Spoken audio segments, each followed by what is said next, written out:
Welcome aboard! We will be your guides during this magical journey into the movies. It's the perfect job for us because we love the movies. It's showtime! Ready when you are, CB! Action! Welcome to Monoreel Radio, episode number 309. I'm Sean. And I'm Jackie. And we are here this week to review and discuss Old Dogs as it celebrates its 15th anniversary. Oddly enough, this was not the film that either one of us thought that we were watching this week. I've been laughing to myself over this all week, honestly, because the film that we thought we were watching was Wild Hogs, which stars a lot of name talent in this age range. So it's easy to see, and the titles are sort of similar, so it's easy to see where you can conflate the two. But when we sat down to watch this and you said, I've never seen this before, I was shocked because your boy Tim Allen is in Wild Hogs. Yep. And I'm thinking it's that movie. And I'm like, wait a second, you've never seen this before? What do you mean? And then we realized it's an entirely different film. However, we are not wrong in conflating these two, because once I started digging in and doing my research, the titles, the cast, those are not the only similarities. Walt Becker directed both movies. Wild Hogs was 2007, and then this was being put out by Disney to sort of capitalize on the success of Wild Hogs. This was actually originally made for Touchstone. So it had an R rating, a lot more adult jokes, didn't test well. Yeah. And they ended up putting it out under Walt Disney Pictures and making it more family friendly. So we were totally onto something. Right. And it ended up being a good move for them because in spite of the fact that the movie didn't perform well critically, it actually did do very well at the box office. So that was a pivot that made sense. But knowing the folklore of Mrs. Doubtfire, how they had 4 or 5 different ratings for each cut of that film because of the improv that Robin Williams did, that's not a surprise to know that there is an R-rated version of this film that is floating out there in the universe right now. And that wasn't the only distribution nightmare that it had. Unfortunately, this was also the year that John Travolta lost his son, so they pushed it back. Because I'm thinking, too, once I realized that it was not Wild Hogs, I'm like, okay, maybe this is like a family-friendly Thanksgiving-y movie. Maybe it's going to be like a little bit more planes, trains, and automobiles, but like with kids or something. And that's why it was set for the Thanksgiving release. It wasn't even supposed to be. It was just because there was so much tragedy that year. I believe Robin Williams also needed a surgery too, and that's why they pushed it back. So yeah, a lot of obstacles that this overcame. A lot of obstacles that it had to overcome. Of course, it did very well at the box office, as I said previously, but neither one of us had seen this before. So, how is this different than the film that we thought that we were going to be watching? Is it similar in that middle-aged romp sort of feel? That, on top of many other things, is what we are here to discuss today. This episode is sponsored by Fierce Fox Co., designers of handmade silkscreen shirts. Fierce Fox has a t-shirt, tank top, hoodie, or crew neck for every fandom. So whether it's the movies or theme parks, princesses or villains, the MCU or Star Wars, everyone will find something they love. The designs range from subtle quotes from our favorite films to iconic characters we can wear proudly in so many different styles, such as sketchbook and concert tees. Listeners of Monoreel Radio can get a 20% discount using the code Monoreel at checkout. Visit fiercefoxco.com to check out all of the collections. All right. I am going to put this disclosure out here right now. As I was writing the plot out, this is one of those movies that as you watch it on screen, the plot seems sort of simple.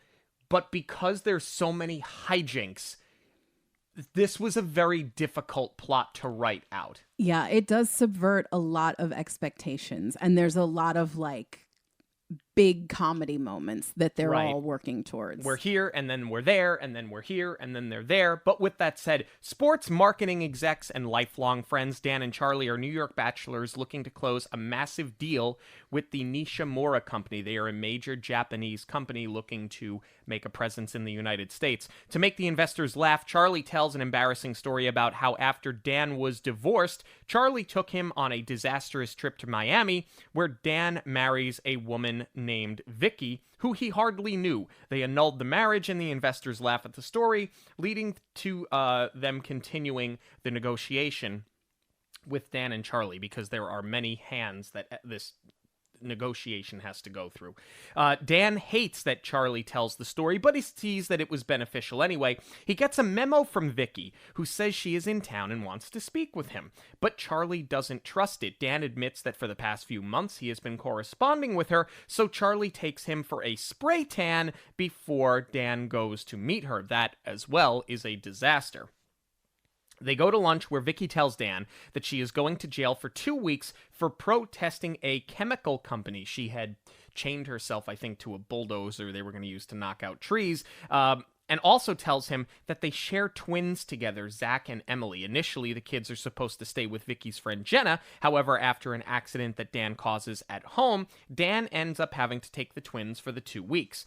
Dan and Charlie face the balance of needing to parent the kids and close their business deal. Charlie is also smitten with Amanda, the Japanese translator, who invites them all to the beach the following weekend.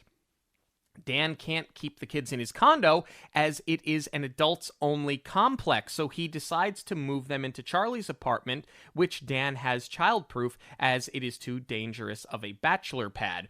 It's also a big adjustment for Charlie, who is a playboy whose only responsibility is his senior dog, Lucky. The kids surprise them when they tell them about a pioneer camping trip that Dan had promised to take them on, so they reluctantly go to the campsite where Dan and Charlie are out of place and not making any friends. This was at the top of Zach's dad list that he had been carrying around with him. On the morning of the major golf game with the Japanese investors, the kids accidentally mix up Charlie and Dan's pills. They put them back together in the wrong order, leading both to experience side effects, to say the least. The disaster proves to be horrible for the golf game and for Charlie, which happens to also be the location of his beach date with Amanda. However, the negotiations with Nishimura continue. As frustrations boil over, Dan begins to put Zach's dad list on the back burner. Zach also overhears Dan tell Charlie how he never wanted kids, and these were the reasons why. Charlie tells Dan that he is going to help him connect with the kids, so he introduces him to child entertainer Jimmy Lunchbox, who is also friends with Charlie, who has developed a human puppet technology where he turns Dan into the perfect playmate for his kids. Dan, though, does learn that he does not need the device, as he was able to play with his kids the entire time after a battery is shorted out after it gets wet while he is playing with Emily. As his relationship with the kids improves, the investors decide that they'd like to move forward with Dan and Charlie, so they send their associate Craig to Tokyo to meet with the board. The next day, they have a conference call with the board, who tells them that Craig has disappeared. The board, disappointed with Craig and his actions, tells Charlie and Dan that they will move forward only if the two are to move to Japan. Dan picks Vicky up on her release day, and she tells him that she wants to give them a second chance. But Dan disappoints them when he tells them about the move to Japan. Vicky, Zach, and Emily go back to Vermont, where they live, as Charlie and Dan go to Japan. Dan begins to pitch the board, however, he accidentally opens a file showing his kids. He also pulls out his kids list as opposed to his pitch notes, and his disastrous distraction leads to a bad meeting, causing an argument with Charlie.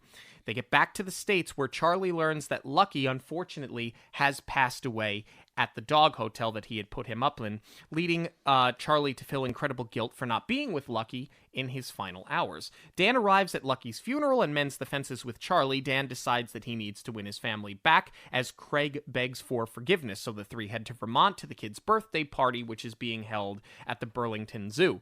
The zoo where the party is being held is closed, so Dan, Charlie, and Craig break in. However, they end up in the gorilla enclosure. Dan and Charlie escape, but Craig is taken by a gorilla and left behind.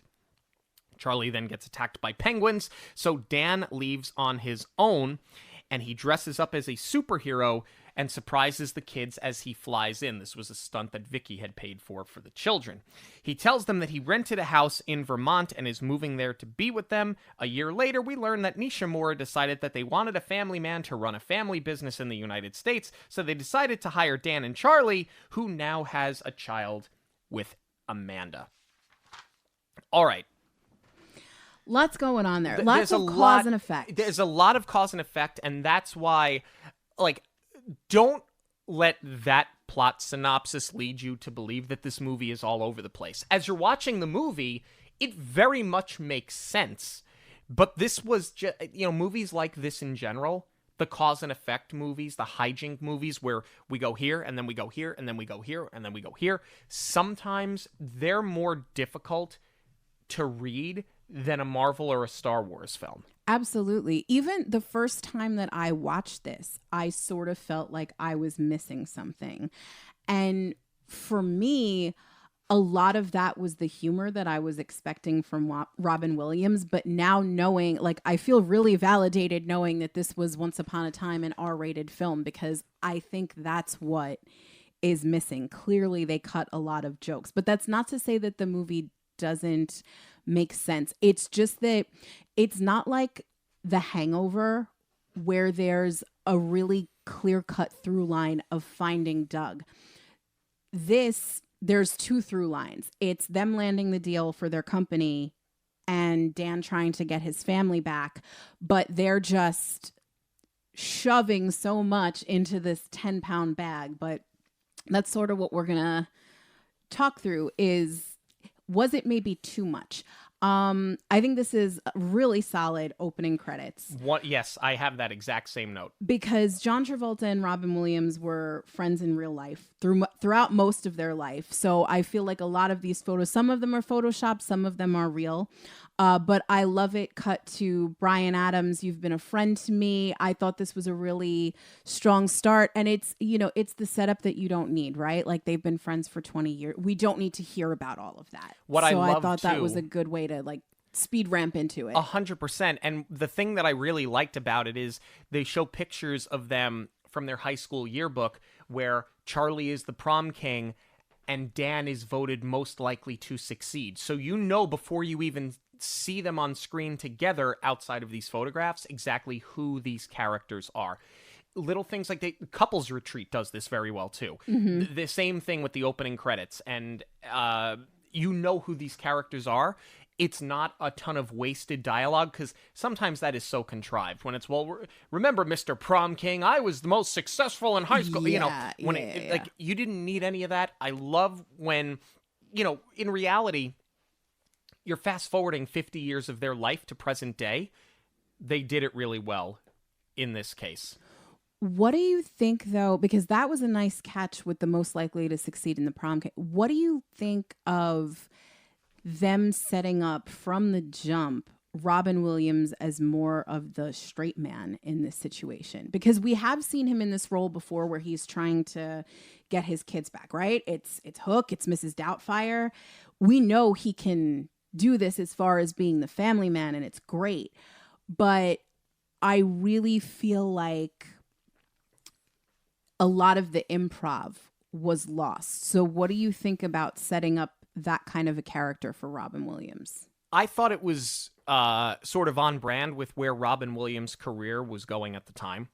I feel like once you got into the early 2000s, while Robin Williams was still a comedic genius, you did see a tonal shift in a lot of the work that he did. 1 Hour Photo, where he's playing, a villain in a horror film. Really, it's a thriller. That was very unique. I forgot about that one. That's a good one. I think it was called World's Greatest Dad, was one where it's like a dark comedy, and if I remember correctly, sorry to spoil this movie if you've never seen it, I think his son commits suicide in the movie, so the movie takes a very heavy tone.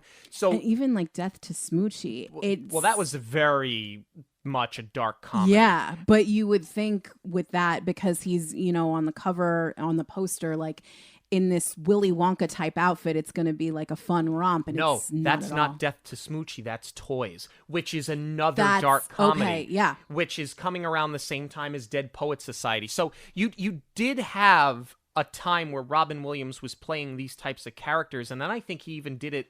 He kind of played that 1 hour photo-ish character in an episode of Law and Order. So I'm fine with it. We know that he can handle it. It's intriguing to me, though, exactly what got cut to make this into a family film, because if you never told me this, I would have assumed that they were making a family film the entire time. So I'm really interested to know where some of this comedy was lost and some of the things that he was saying that would have driven this to be an R-rated film. I think it was probably a lot of the that's what I was feeling most, and I thought it was because of the character setup, because he is the straight man here, but I think it's because probably a lot of his lines were R-rated, and those are the actual cuts. Yeah. I let so they get us from the opening credits into a walk in the park. They're walking Charlie's dog. I thought this was a really good volley with the dialogue. Setting up these characters, because to your point, it wasn't a lot of, remember when you were voted they are giving us a little bit of their history, but without a lot of exposition. It's just a really, really good back and forth. And then it kind of goes off the rails because it gets so heavy-handed that Dan isn't good with kids. So it feels very much like a sitcom setup here. Because, not great with kids, not great with like you know the bomb that is going to drop, even if you've never seen this movie. I mean, by the poster what bomb is going to get dropped. Yeah. So I thought, though, that the story I thought was great. The story that Charlie tells to these Japanese investors, the fact that Dan is so embarrassed about it. He hates when Charlie tells the story because obviously this is Charlie's go-to move. We're going to make these guys laugh. We're going to lighten the mood. Think about it like this. How many times, if you're in the world of business, if you're in the world of sales, do you sit there and you laugh over a drink and you tell somebody a stupid story? It lightens the mood and it kind of relaxes everybody. I thought that this was great. I thought it was a good character build for both, too. Exactly. Because, to your point, sales is very much building relationships with people. But it does sort of give Charlie this duality of, are you kind of an underhanded marketing guy? Because that the story's going to slay. It's going to kill when you tell it. And you're doing it anyway, even though Dan doesn't want you to. So you're being a bad friend because that this is a good tool to have in your pocket. And when you make that personal story your tool, it does kind of play into that, icky marketing technique instead of being like genuine trying to build this relationship. But I do like that we get to see this flashback to Miami play out in full. Again, they do a really good job of getting through it quickly, but I'm glad that they did a show, not a tell, because it's funny. Except kind of like the misspelled tattoos. Why as a society do we find the misspelled tattoo hilarious? This is such a movie trope. I understand, the root of the comedy is it's a permanent fixture. There's nothing you can do about it, and it's going to be wrong for the rest of your life. But in this case, to me, Dude, Where's My Car did it best with the tattoos. They weren't misspelled, but one had dude, one had sweet. That was funny because it was, their their catchphrase. Their to catchphrase. each other. Thank you. That was the exact word I was looking for. So, to me, that was really well done. The what is it? We're the Millers with the no regrets. Yeah. I don't know why we keep doing this, because no reputable tattoo parlor is going to put anything on your body that you don't approve. Now, granted, these guys are drunk and they can't see their hand in front of their face, let alone spell correctly. But again, the reality of this, nobody is going to let you get a tattoo in the state that you're in unless you have a friend with a gun that's doing this, in the privacy of your own home. Right. I mean, they do cover their tracks a little bit when Travolta says, I thought the tattoo artist spoke English, so I thought he knew that I said Freeman, and instead he put Fremont. But it is hilarious from there where everybody starts chanting Fremont, Fremont. It is very funny. And any time Robin Williams has his shirt off in the film and you see it, you can't help but laugh at it. So it is a trope, but it doesn't mean it's not funny. No, and that was like such his calling card too, because he's so hairy. Yeah. But like in almost every movie that he did, like that was such a thing to like play into that. And he did. Yeah, he was a good sport about it. To me, the real comedy, Rita Wilson. That was such a surprise. She's a hand model because she's cross-eyed, but not in real life. I don't know how she did this. Yeah, it must just be a talent that she has that she can just pull it off. I don't know, but I did not see that coming. I didn't either. I thought it was so brilliant. And then, through this flashback, there was a part of me that's sitting there going, okay, is this movie trying to capitalize on the success of The Hangover?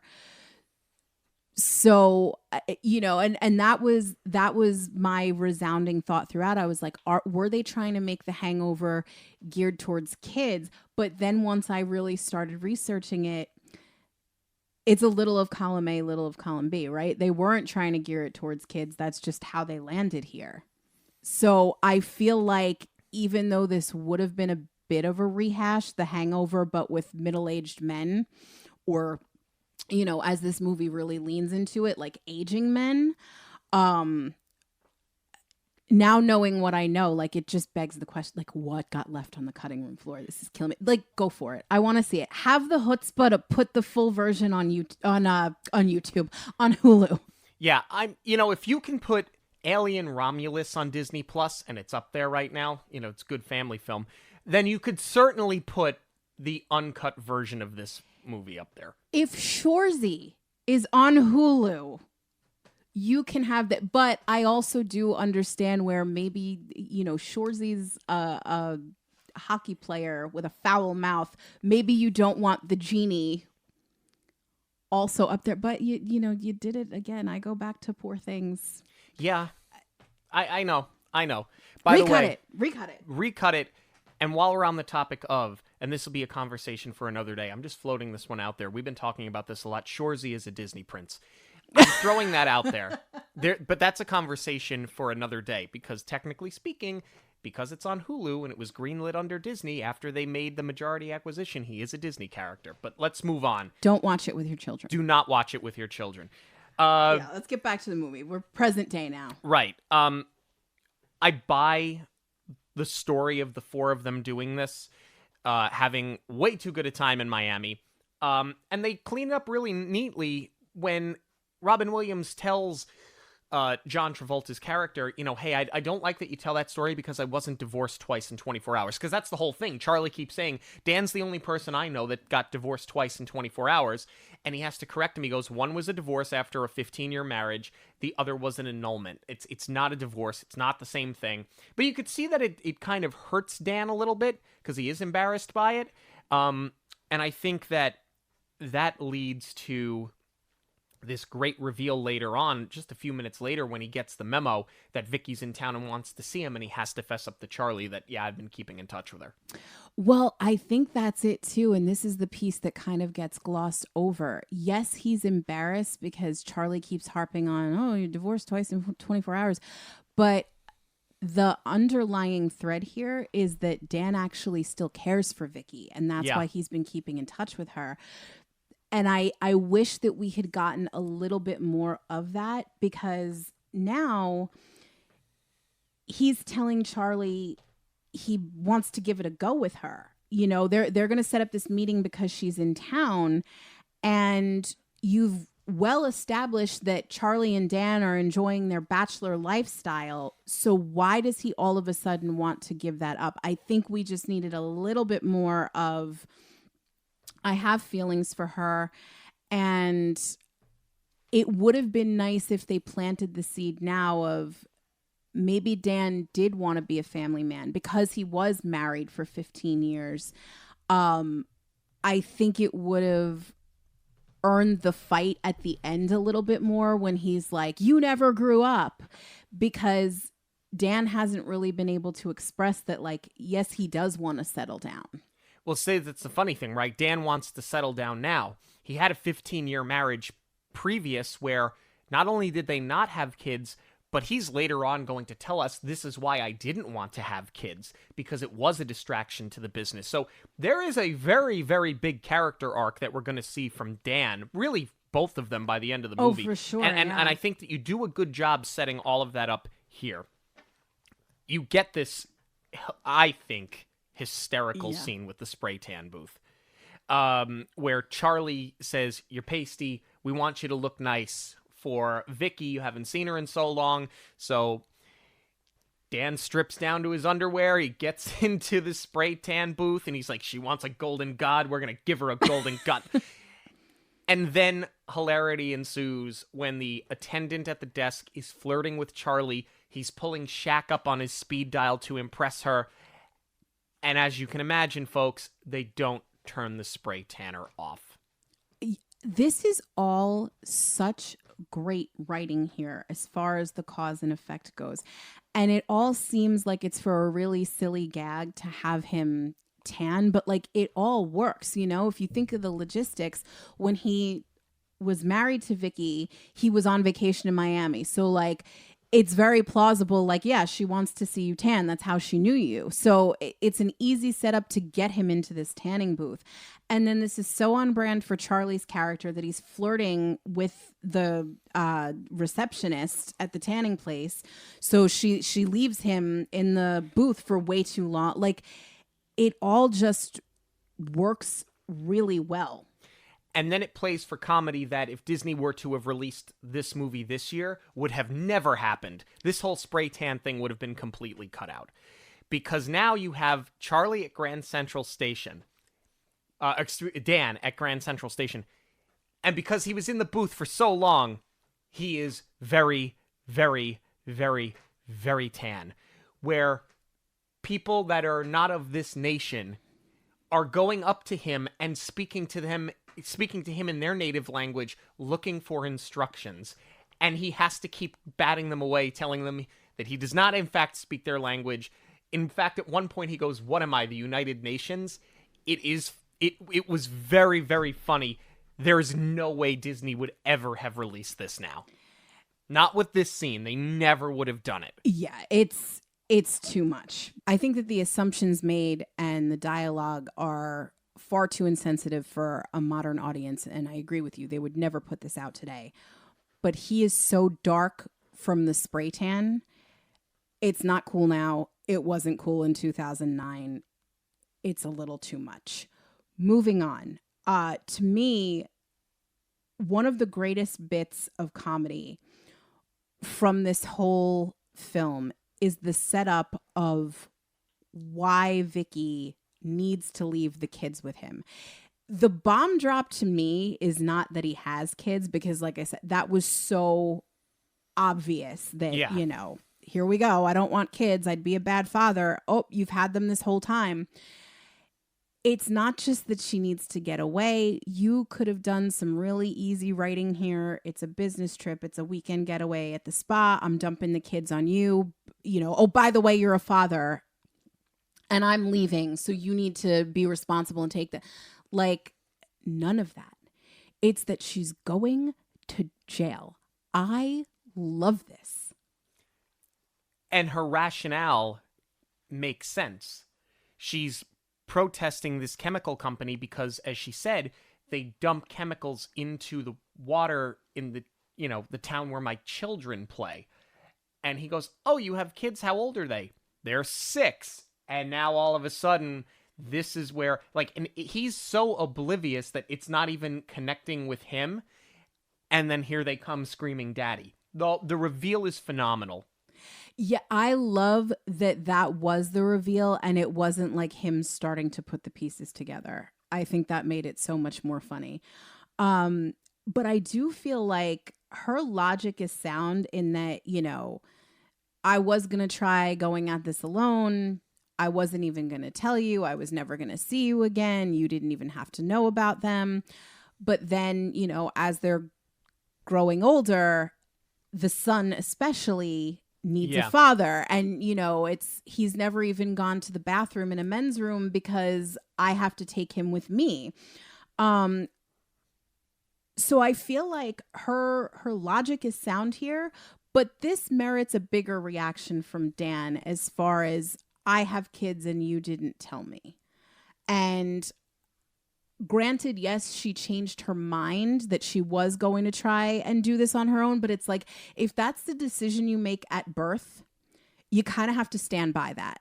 And now almost 7 years later, you're dropping this on him.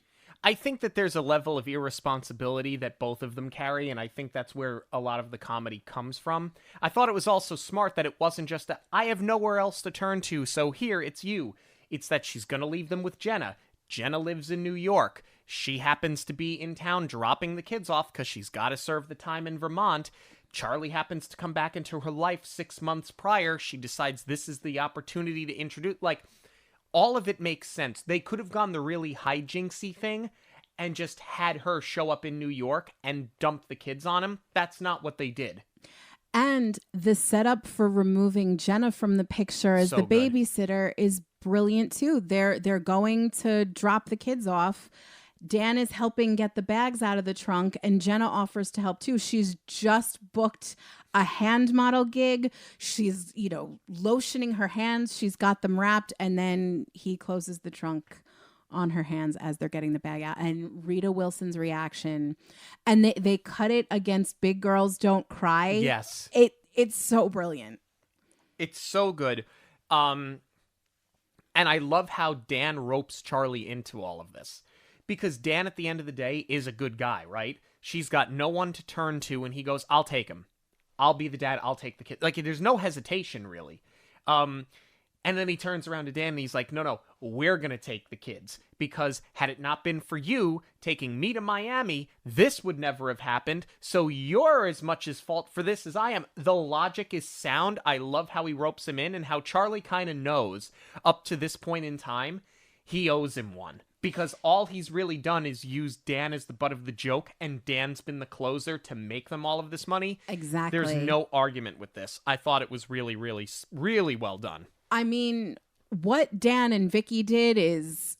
Between Dan and Vicky. Yes, and it is their responsibility, but it is a good way to have Charlie handcuffed to this situation as the you owe me, as the trip to Miami was your idea. Now you've made a joke of this story the entire time. The only thing that I don't like is that Dan stepped up to really get Vicky out of a bind here, even though he caused, Jenna to have to forfeit babysitting. I feel like Vicky has a lot of nerve reading him the riot act. Granted, he's never been a parent before, but she's freaking out over, do you know the number for poison control? And it's like, you literally just put this in his lap. Okay, you wanted them to have a relationship. The plan wasn't for him to watch them, but you also can't expect him to be super dad in 24 hours when he's had literally no notice. I think that what they probably had done with her in the uncut version of this film is they made her an overprotective parent, perhaps a bit of a germaphobe. They probably played that into the I'm going to protest this chemical thing. And somewhere all of that got cut because I'm thinking that there was just so much dialogue that they had to cut out to make it into a family film as opposed to being an R-rated movie, that they probably just had to cut the whole thing because there was no way of doing it without releasing it seeming very jagged. That's because the next scene does feel really jagged too, to that point. So Dan lives in an adults-only community. Which Charlie set him up in, by the way. Yes. And they do make a really good job of pointing that out because Charlie said, when Dan mentions wanting to settle down, it's, you've never gone to any of the mixers. You've never really tried to meet anyone, get out of your comfort zone, blah, blah, blah. But this is not like a 55 and up community where grandkids can go visit their grandparents. This is a staunch adults only. They don't want to see kids. So part of the brilliance of this is now you have to get everybody under one roof. Yeah. And they're going to be in Charlie's house. And Charlie is even less equipped to parent than Dan is at this point. Here's the only instance where I feel like there were a million ways you could have set this up and they chose a weak one. You know, Dan is trying to sneak them in. Okay, put your hoods up, put these sunglasses on and get them past, you know, this one neighbor who's being a busybody. And she's like, are those kids? You know, and then it's kind of funny. They treat them like criminals. They put the sirens and the spotlights on like it's a breakout instead of a break in. I don't know that you needed this whole setup with the adults only community that Charlie set him up when. They could have had them in the same apartment building, which also would have made more sense to speak to the wealth of how well they've done, because Charlie's apartment is like really swanky. So if Dan had lived just down the hall from him, you know, maybe something happens with the kids where like they broke something in the apartment or there's a plumbing issue and now they all have to go into Charlie's apartment. There were so many ways to do this. And I feel like this scene wasn't very funny. It was like much ado about nothing just to get them into Charlie's home. And this, I'm wondering if maybe there was some R-rated dialogue that got cut because it just feels like a wasted scene. Yeah. There is a little bit of questionable dialogue in that scene as it stands by 2024's standards. And certainly I think, you know, for 2009, a lot of people would have considered some of that dialogue to be a bit of insensitive, you know, a bit insensitive. So I think you're right. I think a lot ended up on the cutting room floor. Something else that happens around the same time is they really set up this idea that Dan and Charlie are far too old to be parents to these 6-year-olds. They take them out to lunch and they get inducted at the restaurant into the grandparents club. This was pretty funny. It was hysterical because, again, you've got Charlie making moves on the waitress and everybody just assumes that these are grandparents, that these are not there, that at least Dan is not their father. And this is some of my favorite kind of comedy where you are speaking the truth and it is taken completely out of context. Where believe it's Zach, spills a glass of water on Charlie's lap. It is Zach because that's Robin Williams' son's name. So this was a nod to him. So he spills a glass of water in Charlie's lap. Charlie's like, okay, whatever, not a big deal. And as he stands up to go address the waitress that he's been trying to put the moves on, she sees that his pants are wet. And she's like, oh, sir. And he's like, no, it was just an accident. And she was like, she's like, yes, we'll get it. He was like, no, it was just a glass of water. And somebody else goes, well, a glass of water is all I need to get primed too. There's no shame in it. This is some of the comedy that I love where it's like, everything is being taken out of context. And they do a really good job of that throughout the film. It does happen again a little bit later. You're right, except for one thing. This is a 2009 movie, and they reverted to that really 90s mentality of, oh, there's two men, they must be in a relationship, like it was the worst thing that you could be. You know, you had everybody saying, that's gay or you're gay way too freely as an insult. It wasn't okay in the 90s. And it was kind of a shame to see that by 2009, I mean, people still have not grown out of it. It's still a problem. But for 2009, it was a shame to see that like that was a comedy crutch that was still being used, you know? Well, to respond to that, there's a scene later on that I want to talk about. So I'm not going to get into it just now. But for clarity, nobody says anything in this film as you just presented it. No. So it's totally, totally different. Remember something, and maybe that speaks to how far we've come in 15 years. Around the same time that this came out, I Now Pronounce You Chuck and Larry was a movie that had come out with Kevin James and Adam Sandler, where they pretended to be married. I think it was for health insurance, even though they were both in the FDNY. Like, I think that was There was a whole thing that happened where they had to fake getting married when getting married you couldn't do that in 2008, 2009, whenever that film came out. This movie lives in the same realm time-wise as that film did.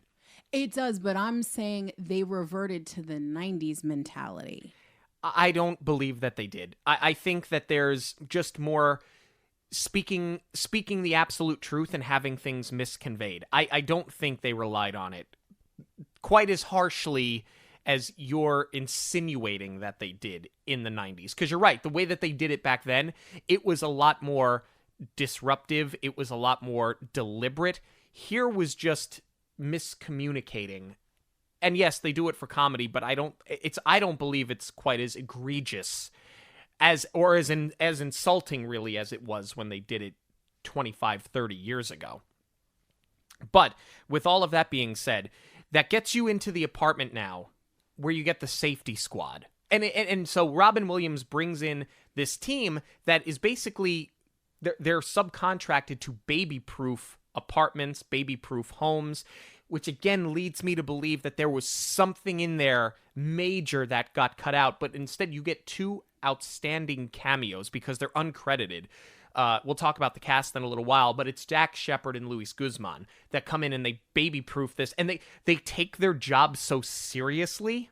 I think that this whole thing lands, and it's a gag that never gets old. I think this is too much.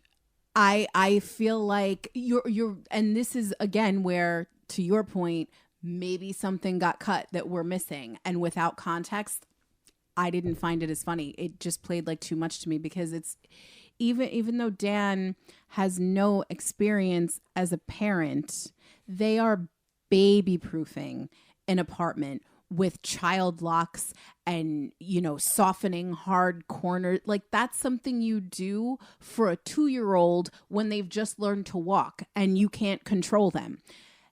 Like, even Dan has to know they're older. They have phased out of this. Child-proofing, sure. Charlie has a lot of art and statues and glass and that kind of thing. Okay, fine. But I feel like they leaned too much into the toddler of it all to make it funny. And you kind of wasted some really good cameos in this moment, because the funniest part to me is when Dax Shepard says that he's a failed city planner or something, and that's why he's taking this so seriously.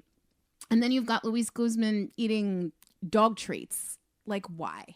And then you barely let any of this breathe, which, to your point, probably a lot of cuts in this scene, because also I can see an R-rated film being 2 hours. They got this down to 1:30. Right. So clearly you lost a lot. Nothing breathes here, and then they're into this camping trip. Right. So you get to the camping trip, the Pioneer camping trip. And this is more of what I was alluding to just a few moments ago, where you have Troop Master Barry. He's got them at a campsite. It's this sponsored thing. The kids need to be there to get a merit badge. And so you have John Travolta and Robin Williams, obviously, are there with the kids, not paying attention to anything. They're on their Blackberries, they're on their laptops, they're connecting to Wi-Fi, they're trying to do business, and Troop Master Barry goes, "Gentlemen, why don't we put the electronics away and be one with nature?" It's like, that makes sense. I like how they immediately are starting to cast them out from the minute they get there, because it's very clear that not only do they not want to be there, but they don't want to respect the process. And, a lot of these Troop Masters and the Boy Scouts and all of that, especially when you reach Eagle Scout, like, you do take it very seriously because it's a tremendous commitment. It's a lot of sacrifice to get there. So to be disrespectful to the whole purpose of being there, I thought that was a smart way of starting to set this thing up. And then you go off the rails again with this Justin Long cameo, which I wish would have played out a little bit more, where he seems like an unhinged, like, Vietnam vet, and he looks like one too, where he's calling out Charlie for having stolen his woman, and Charlie keeps saying, "I didn't steal your woman, I didn't steal your..." You have the wrong guy. Right, but I wish that we would have seen that somewhere along the lines he did do it, because it seems like something that Charlie would do. I'm wondering if they had set up that he had, but again, to get it off an R rating, it ended up on the cutting room floor.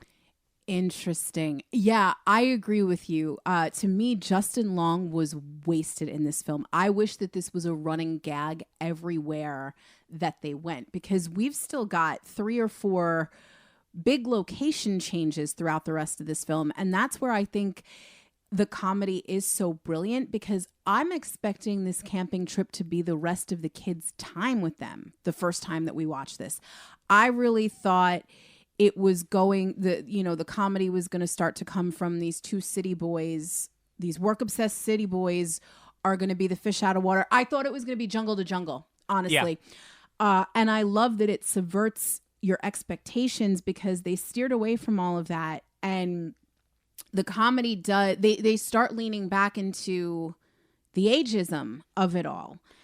Yeah. The volleyball scene, I thought that was hilarious. They get the slow motion like Charlie and Dan decide that, okay, we're going to put the laptops aside. We're going to commit to this for the sake of the kids. And they also want to stick it to Justin Long. So you get this great slow motion shot. They turn their baseball caps backwards. They fist bump. They're ready to go into battle. And they're totally holding their own against these younger dads playing volleyball. And then they get their butts kicked. It's ultimate frisbee that they're playing. Why do I keep saying volleyball? Oh my gosh. Yes, frisbee. But something else that happens in the interim is they play on the ageism a little bit, because Troopmaster Barry says, why don't you go over there and tell your grandpa to put the phone away and let's be one with nature? And he's like, no, that's not my grandpa, that's my dad. And he goes, well, a lot of us have grandpas that are very much like their dads, because he's trying to connect with these kids on some emotional level. But again, it's the literal speak the truth, and sometimes you accidentally play into their hand when he goes, well, where he talks about the two of them. Troopmaster Barry talks about the two of them being together, and Zach says, no, that's his partner, not alluding into the fact that they're business partners. And again, you get this, I think, quite funny dialogue where he looks at them and they're like, yeah, more soulmates than partners. Really, ask us, we've been together for 50 years, not 30. And they're rubbing each other's elbows. And he's looking at them and they go, oh, come on, don't you have that really special friend too? And that's when he kind of removes himself from the situation. And they start calling him a loner and a loser. It's similar to what you were talking about earlier. But again, I don't think it comes off. I don't think they go out of their way to be quite as insulting as they were with some of the jokes in the 90s. It's just complete misinterpretation of what they're saying there. Well, it's different too from the diner scene, because there it was everyone else assuming that they were a couple. Here, they're leaning into it. Yeah. So this plays a little bit better than the earlier scene. But I do think there's also a lot missing here. And I'm sure these two took the improv and ran with it, but they had to cut it all, because next thing we know, they're back home. They've been kicked off this camping trip. And here they play what ultimately got them kicked out as a flashback, because they were shooting clay pigeons. And then Dan destroys the statue of Troopmaster Barry's grandfather. And then they end up lighting it on fire. So they had to go back home. So now, it is a good setup for, really, I thought this was going to be the entire rest of the movie. And it's like 5 minutes of screen time, because now they're back home and they're like, oh my God, we're 2 days in. Like, what are we going to do with these kids now? And then you get the mix up with the pills.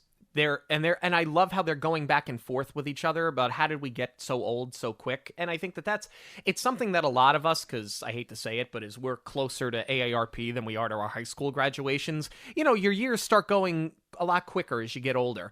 And that dialogue is so relatable between the two of them when they're like, where did the years go? Hey, this is my pill for this. Hey, this is my pill for that. I think that it is so well written. And I love how they start talking about the side effects that they're going to have. But I didn't think that it was going to lead where it led, where the kids accidentally knock the pill holders into the sink and decide that they're just going to put everything back where they want. Oh, that was so well set up. God, are you serious? Yeah. They may as well have been holding up a sign to the camera and breaking the fourth wall going, set up, pay attention. This felt very sitcom-y. I agree with you. It is relatable because it does come out of nowhere. It's like, you sleep the wrong way And the next morning you wake up and you're like, I don't remember. I'm in paralysis. Yeah. What happened? I don't recall climbing a mountain yesterday. Yeah. Why do I hurt so much? Yeah. Oh, because I slept wrong. Yeah.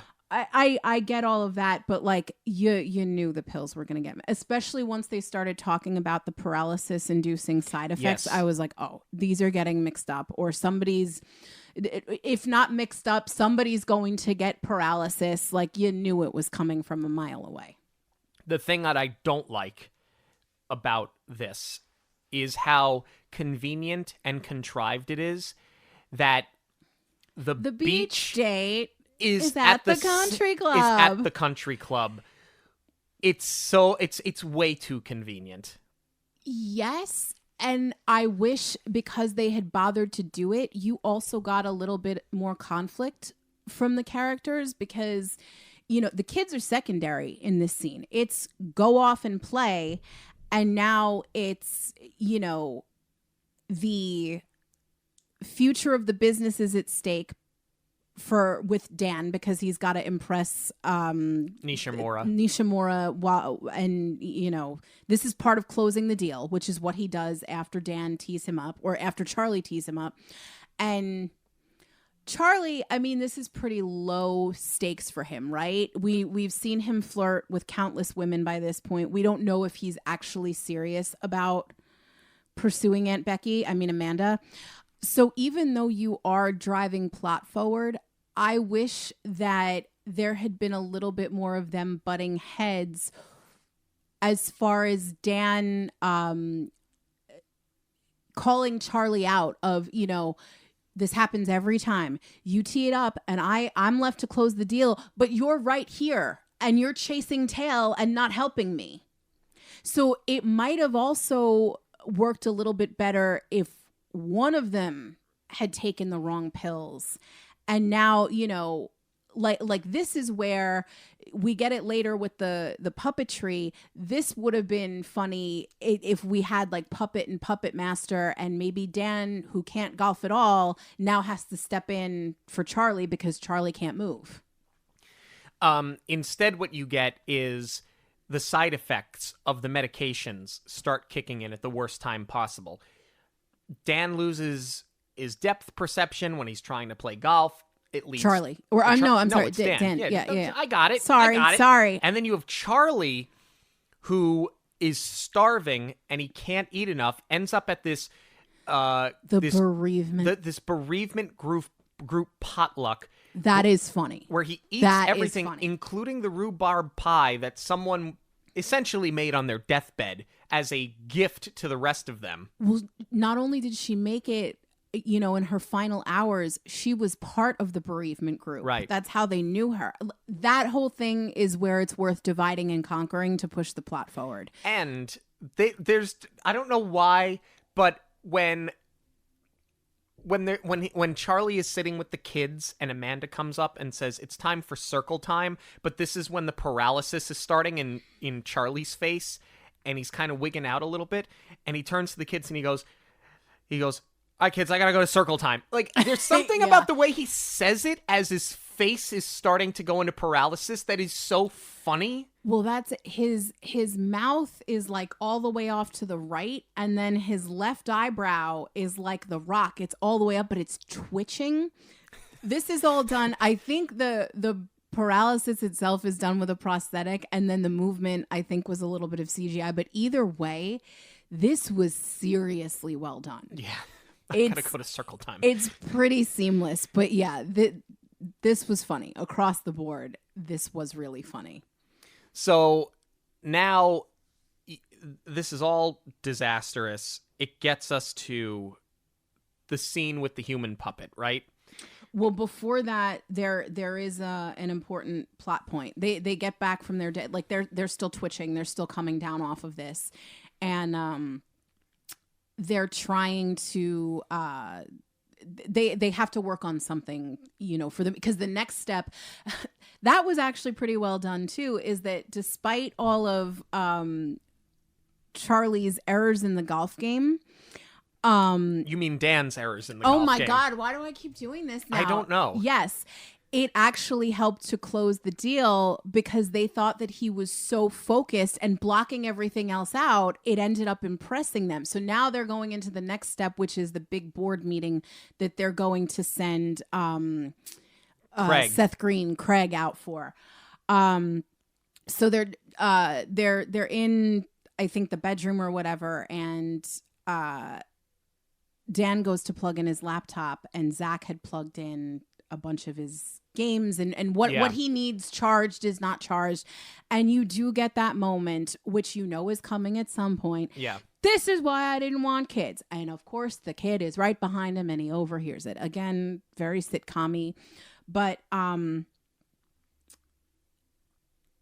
this sort of sets up Charlie to rally Dan of, you know, be their father, give the kids what they want. And now Charlie is acting as his wingman. But I thought it was a little bit unmotivated for Charlie all of a sudden to care when it's been, my house is not made for kids. Get out, get out. No, I see where you would think that. And I think that there's some validity in that. But where I buy this is that Charlie's whole thing the whole time has been shoot from the hip and just go with it. That's his entire existence, right? So to him, the whole dialogue is, so just go play with your kids. See, it's Dan who has the problem. It's not Charlie.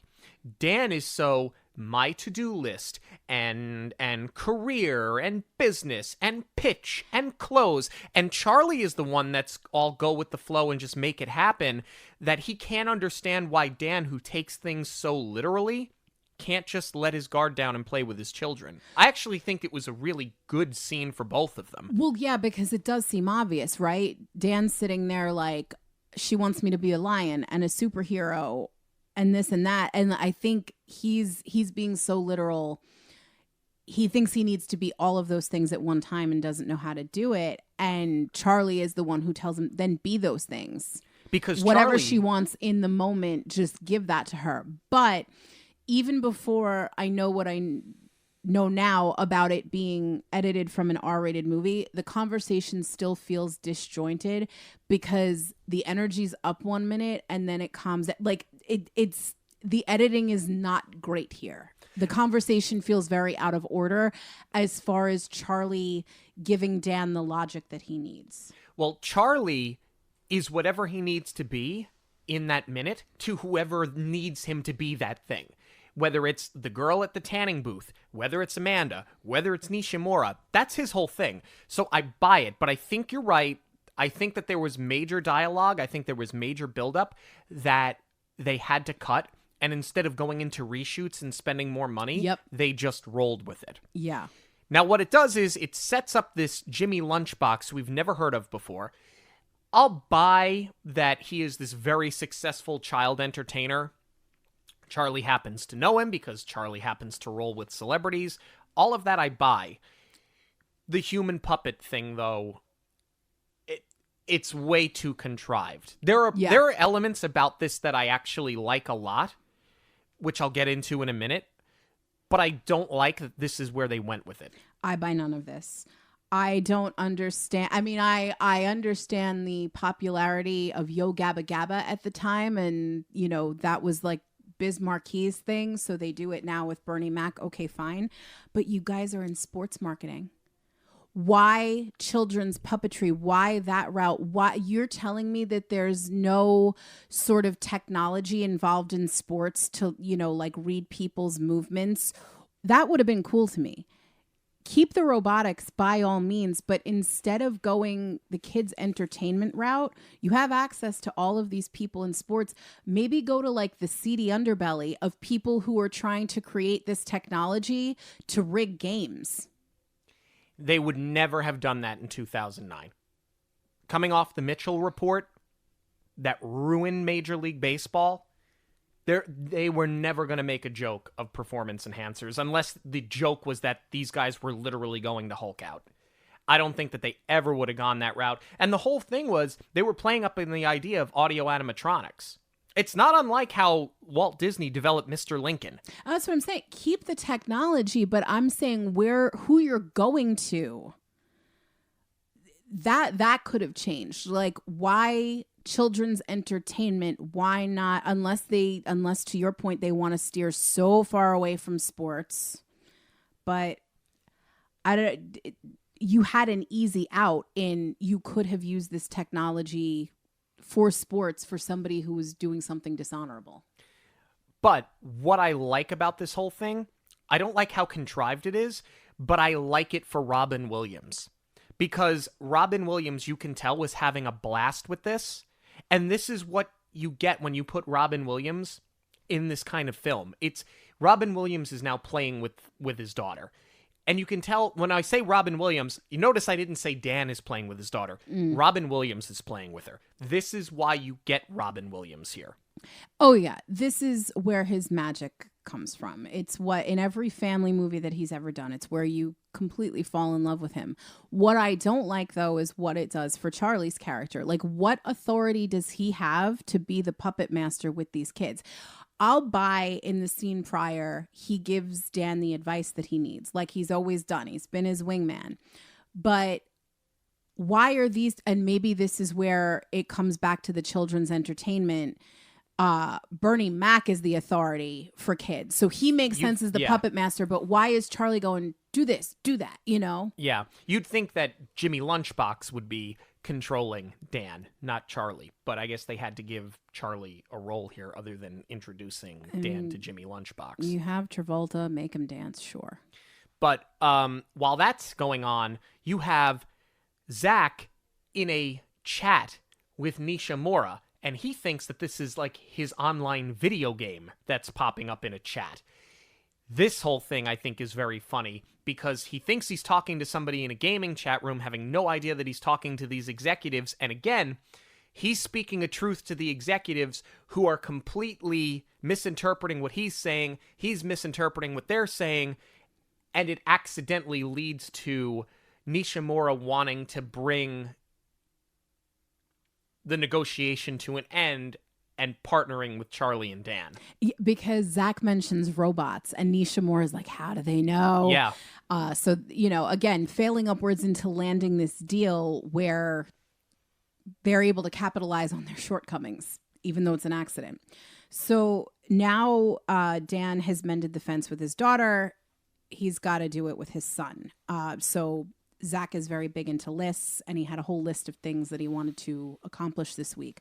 Now is where you use your sports marketing connections because Zach wants to go to a baseball game. So they take him to the wrong New York team, and they go to, I believe this was Shea. That's Shea Stadium. Because at the time, Citi Field would have been being built, so it actually would have been very easy to shoot here if they were already playing Citi. I don't think they were playing at Citi yet. So Citi Field opened the same year that the building that the Yankees play in opened. 2009. 09. So they would have been the same year. Filming 08, constructing those 08. So if the team, I mean, obviously they're not going to be, you know, doing this while the team has a real game. But that was the point, is that this movie is so big budget. You got to film in Shea and have all of these extras there to pull off this scene. It's wild. Yeah. And they roll with the Grandparents' Day gag again. It's still very funny. Yeah. And yeah, he mends the fence with Zach. And then what I love is he starts to make a kid's list, meaning Dan starts to write out all the things he wants to do as a father, because you're starting to see that arc come for him. And then back to the running gag, and it pays off. I mean, that's the thing. They, for as many things in this movie that lead to dead ends, I think most of that, I don't think a lot of that came from the writing. I think a lot of that came to chopping the movie down from an R rating to a PG rating. The unplugging everything to charge your gaming devices, it pays off again. Like, it wasn't just a one-off wasted gag, because now Zach has unplugged everything, including the alarm clock, leading Dan and Charlie to be late for the conference call with Tokyo with Nishimura, where Craig is supposed to be.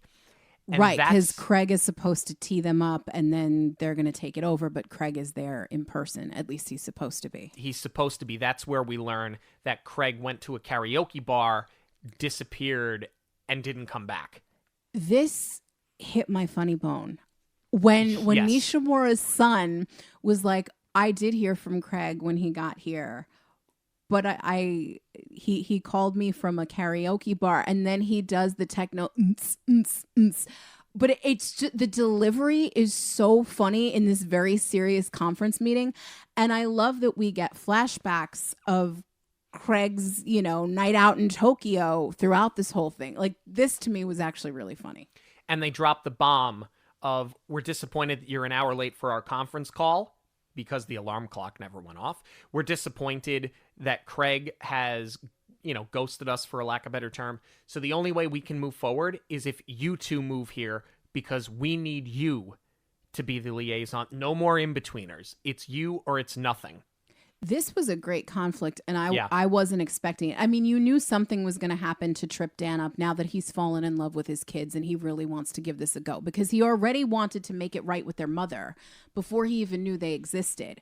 So you know that there's going to be another obstacle standing in his way, but I wasn't expecting it to be like that. I really thought it was going to be lose the meeting or lose the deal because this meeting went bad and Craig cost it for you. And then, Dan gives them back and he's like, maybe this isn't for me. I got to fix this with Charlie. I got to fix the business. Chooses the business over them, which he ultimately does. But it went a little bigger than what was expected. The stakes were higher because of the move. And Charlie's rationale is, hey, listen, we're going to do 6 months, a year tops, then we come back. Yeah, it wasn't forever. Even though I think Nishimura expected it to be forever, Charlie's already trying to give him the out of, don't worry, I still got you. Right. And it doesn't come off as disingenuous at all. It doesn't seem like this is Charlie being up to his marketing tricks of, I'm going to tell you what I need to tell you in the moment. No, it seems like he's being legitimate, and the sound logic of, we close this deal, your kids are set for life. So You want to do the right thing, you have to go to Japan. So he thinks it's sound advice. It makes sense. I mean, it makes sense if you look at it logistically. I think it makes sense if you look at it from Charlie's perspective. But then it does throw a wrench in the plan with the family. And, Charlie or Dan tries to explain to them, like, I'll miss this birthday, but I'll come back every 6 months. Like, he already has a plan in place. Like, no, I'm going to be present. I'm going to come back, which to me, every 6 months, like, you obviously are well enough where you could probably come back. I mean, listen, it's not a stone's throw to get from Tokyo to Vermont. Obviously, logistically, it's a nightmare. But I feel like every 6 months even seems like an awfully long time. I'm surprised that he didn't offer to do, like, every 3 months. But I think the point is he doesn't want to go away for that big chunk of time because he is just about get the business done. And he's saying, I'll come back every 6 months, but then you've got Charlie telling him 6 months to a year top. So it's like, so you're going to pay one visit and then move back, essentially. So I think that there was a little bit of some sloppy writing in there. And I think that's one of the few instances, I think, where the writing was poor and it didn't fall victim to bad editing. I wholeheartedly agree. Yeah, because it even could have been like, I'm going to come back every other month, like to really show that he's making trying. An effort. And, it would have also lent to the idea of he sees nothing wrong with this. I'm going to come back every other month and then it's only for a year and then I'm back. But because he's not had experience parenting, he thinks this is perfectly acceptable, but doesn't realize how disruptive this is going to be to the kids who, yes, have lived their whole life up to this point without a father. Now they have him. You can't just make huge changes like that to disrupt these kids' lives and their emotions. Yeah, and I think that what's missing here, I don't know if this was on the cutting room floor or not, but the idea that I can go do this and I can set up our family and set these kids up for life. They can go to college. We don't have to worry about it. Right. They'll be set. We don't have to worry about it. We can buy the right home. We won't have to worry about it. Like, we needed that conversation with Vicky, and it never happens. Right, because it sort of goes rom-com-y at this point, where it's just, you chose Japan over me. Like, it would have added a layer. It would have added something to Vicky's character if he's, no, I'm doing this for you. This is part of being a father. Let me help you with the financial burden you've been dealing with this by yourself this entire time. You don't have to be a single mom if you don't want to. Let me, make up for what I lost. And that, maybe that's something that got cut. I don't necessarily think you needed to cut it for time, but maybe there was some R-rated stuff in there. Seems like a pretty PG conversation, but it would have been nice to see that a little bit. To me, the more egregious thing is they've made the joke that Charlie doesn't know how old his dog Lucky is. And before you tried to make the deal with Dan of, we'll do this for a year, you were about to move permanently and you left your dog at a hotel. So either way, this is pretty bad. I don't think this was meant to be the permanent move, because they travel with next to nothing. I don't think this was supposed to be them going there forever. This was to CPR it. I think they until they could close the deal, make sure they're good, and then make them. I don't think they were going there permanently, because up to this point, Nishimura hasn't said, "Yeah, we're doing this. You need to come now." It was, we're only going to do this if you come. So I think the idea was they were going to go, they were going to smooth it over, they were going to close the deal, and then they were going to make the move. Right, because they had to show that they were serious and show face. Instead, and what maybe happens, find out what the heck happened to Craig. Right. Instead, what happens is you get this scene in the boardroom where, Dan accidentally opens the wrong file and he sees the kids, and then he goes to pull out his notes for the meeting, and then he pulls out his kids list instead. Womp, womp. Yeah, this was weak. Like, I mean, granted, it's way too convenient. Film is a visual medium, so I'd rather see this than see him crying on the plane and then have a whole exposition conversation of, but I miss the kids. Maybe this isn't the wrong choice. Like, I appreciate that they're doing it more quickly with the visuals, but it's still very contrived. So they get back from Japan. Charlie goes to pick up Lucky. To me, this is the most unfunny thing that you can do, is killing off a dog in a movie. Well, it's not meant to be funny. And actually, Yeah. I am one of these people where if the dog dies, I'm not watching the movie. Like that. I'm that type. Oh, yeah, no, I'm not watching either. But in this case, I have to be honest with you.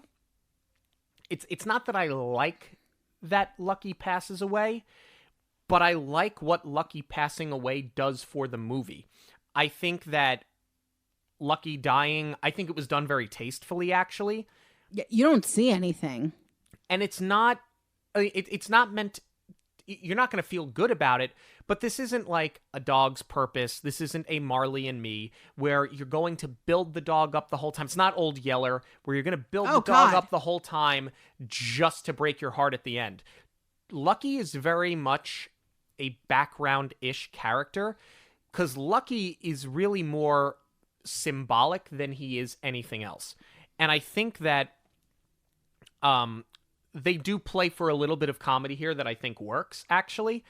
You have this moment for Charlie when and I knew as soon as he got to the dog hotel, I said, you would never deliberately show him doing this very remedial task of picking Lucky up if Lucky's actually coming back. As soon as he pulls up to the hotel, you know what's going to happen. So I thought that it was really well done for Charlie, because Charlie up to this point has not been a bad person, though he has been sort of selfish the whole time. And I thought what was interesting about this is Lucky was not sick prior to this, and he was like, listen, I'm just going to leave him for a week. He'll be fine. We have to close the deal, because then you run the risk of making Charlie totally dislikable, and then he pays the price for it later. Technically speaking, he just went to work and came back and Lucky passed away. It's a business trip. This could have happened. They could have gone to lunch in Midtown and he came back and Lucky was gone. Like, that's just what it was. But he has to deal with the fact that I cared more about closing a business deal than I did about being with you when you needed me the most. Yeah. And he has to live with that guilt. So I love that they did it. I thought it was great for the character. And the comedy then comes from this very over-the-top, I'm going to have a funeral with a very tasteful reception back at my home. And then when they do have the reception back at the house, they have food for the adults, but then they also have like charcuterie boards and pâtés for the dogs. It actually was very funny. It's lighthearted, and it doesn't make a mockery. I actually think this whole thing was very tastefully done. And in movies where the dog... I'll put it to you this way. Shadow lives at the end of Homeward Bound, and I think that's a harder scene to watch than this. I agree with everything you're saying 100%. But not only is it tastefully done, I hate to see it happen, but if it has to happen, the writing is actually pretty brilliant because, to your point, it's not just a plot point. It's a huge character moment for Charlie where he has to wrestle with, I chose the business over my family. And he has his aha moment of why that's not acceptable to expect the same thing of Dan. Yes. But then you also get this really, it really ties back to the central theme of the movie. It ties back to the title, Old Dogs. Right. You get this really beautiful moment when Dan shows up at the funeral. And he says that Lucky was not Charlie's only companion through most of his life. He's the other person that Charlie he says, I'm the other old dog. Yes, that he's grown with. So it's a great moment to put them back together. That in a weaker script, I feel like would feel very contrived of, okay, something horrible happens to one of the characters, so you put the fight on the back burner to mend the fence. But because it is, to your point, so tastefully done, and because it does tie back to that central thesis of the movie, it doesn't feel that way at all. It just feels like a really lovely moment. The only thing I was trying to catch, though, is this the bereavement group and their dogs? Is that why Charlie has packed out the funeral? I couldn't tell. I was trying to look because Amanda's not there. And neither's Anne Margaret, who was in that bereavement group. And if you had them for that day shooting, you're not going to not... Well, no. Amanda, I think, was back at the reception. But she is. But I don't recall seeing her at the funeral itself. So I think that was just choppy, rough editing, because I would assume that you would have paid Lori Loughlin to shoot that scene. Well, not only that, but this script is so detail oriented. It would have made the bereavement group and him getting the munchies not just play for comedy, but it would have brought them full circle too. I think it is, but I just didn't see enough familiar faces to confirm it. Right. So now you get the we're going to win your kids back. And Dan... Not you're going to do it. We're going to do it. But I'm... Cheese on cheese on cheese. No, that was some like Grease level acting that he pulled out there. But at the end of the day... Sandy! That's what this is supposed to be, though. That's what this is. He can be so talented and then so bad. But it's not him. He didn't write the script. But he delivered it like that. Because that's how he was directed to read the line that was written for him. So we get now to Vermont to the zoo. Zoo's closed. You can't come in. It's an after-hours party. You're not on the guest list. Your name doesn't even match the kids, which actually I thought was a really good line because I thought like kind of stung a little bit. Oh, yeah. It was really good. Because it wasn't just like you're late, you're not getting in, and here's why you failed as a father. Yeah. Then you have Craig is now back in and... trying to redeem himself desperately. And they tell him you're on probation. And when it comes to actually breaking in, I like that Craig's the one that goes, I'll cut the lock. Let me take the responsibility for you guys because he's trying to prove his worth. And of course, it's Seth Green. He can't actually use the bolt cutters, so all three of them need to do it anyway. Ends up in the gorilla enclosure because hijinks. If they made this movie today, that gorilla would have been CGI. Yeah. Instead, it's a puppet. Yeah. And I love that they It's a used guy in a suit. Yeah, it's a guy in a suit with an animatronic face, and it looks looks good. awesome. Except for the feet. Like, they look a little, like, rubbery, but, like, for what it is, it looks really great. And, like, who better than Seth Green to be cradled by a giant gorilla? Yes. Because, as they say in the film, he looks like a hobbit. So now you also get to this point where Dan is going to fly in this superhero suit. Vicky hires this stuntman to fly in like a superhero. It's like a jetpack. Yeah, because the kids want a superhero for their birthday. And again, because they didn't waste a lot of I think if we saw the uncut version of this movie, I don't think any dialogue would have been wasted. I think that where you think dialogue and things get wasted is because they had to cut it. Or where they feel janky. I think it's just in the editing, because this goes all the way back to the beginning where Vicky tells Dan that Emily made up a story in her mind that her father was a superhero and he was out saving the world, which is why he was never at home. As a coping mechanism. Correct. So they come full circle on that, where they just want the superhero, and now Dan is going to be the actual superhero that the kids have convinced themselves that he was. It's so well done. Where, I've been trying to remember, there's another movie that does this where they say the dad is David Hasselhoff. Why can't I think of what I've been trying to think of it like all week. It wasn't was it? No, it wasn't Deadpool. Was it? No, it was Guardians of the Galaxy. It's my Peter God. Quill. I knew it was Marvel. Thank you. God, why was that not like top of mind? Yes, but I knew it was some, like, because it was the 80s, like that was playing. Oh, thank you. My goodness, maybe I'll sleep tonight. The thing that we glossed over, though, is while, Dan's got to complete the mission on his own, obviously it's his kids. He's got to be the one to do it. But while this is happening, Charlie gets stuck in the penguin enclosure. Yeah.